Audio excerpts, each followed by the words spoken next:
attitude. So I prepared some video clip that you know, 100% sure you're gonna love this video clip. And it's about the God story. Okay, let's watch. And then they had a great big party.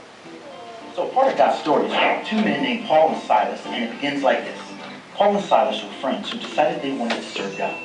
Serving somebody means you try to help them. It can be as easy as holding open a door or setting the table, or as difficult as scraping chewed gum off the bottom of their shoes, or worse, picking out the lint from their belly button. Thankfully, God doesn't need help like that. God wanted Paul and Silas to help him by telling his story to others. God's story is all about his love.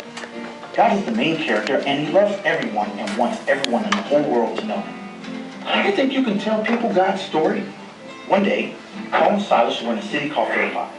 Some of the people there didn't want to hear about God's story, and they got really mad at Paul and Silas for telling the story every single day.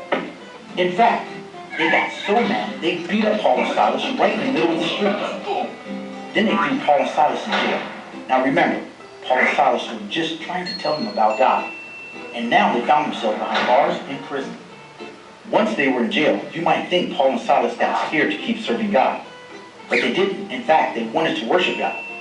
Worshiping can be playing an instrument, singing, praying, listening, sharing your things with people who need them, and other stuff too. But all those things are a way to show you really love God. Anyway, Paul and Silas decided to worship by singing songs to God. They sing so loud the whole jail could hear. It was like having a dance party right there in prison. Kind of weird, huh? But that's what Paul and Silas were doing. Sometimes you can look a little weird when you're serving others or worshiping God, but that's okay. Well, God was with Paul and Silas. Right in the middle of their dance party, a huge earthquake began to shake the whole jail. All the doors swung open, and Paul and Silas' handcuffs fell right off their hands. They were free. So, what do you think Paul and Silas did? Well, they knew that if they ran away, the jail guard would be punished for losing his prisoners.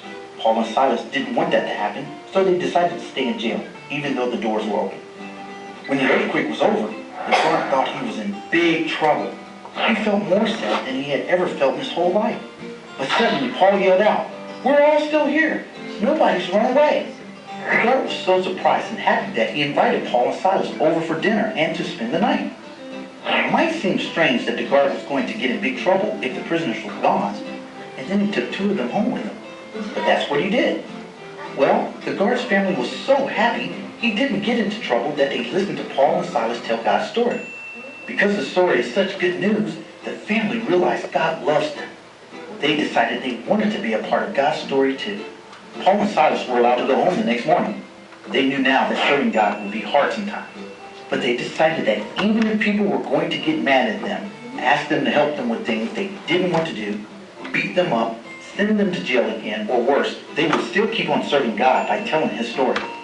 And that's the story of Paul and Silas. So in case you missed it, here's the quick version. Paul and Silas were two friends. They wanted to serve God. They told people God's story. Some people didn't want to hear it. Those people threw Paul and Silas in jail. Paul and Silas weren't scared. They had a dance party to worship God. God opened the jail doors with an earthquake. Paul and Silas stayed to tell the jail guard about God. They went free and kept on serving God. And that's a part of God's story.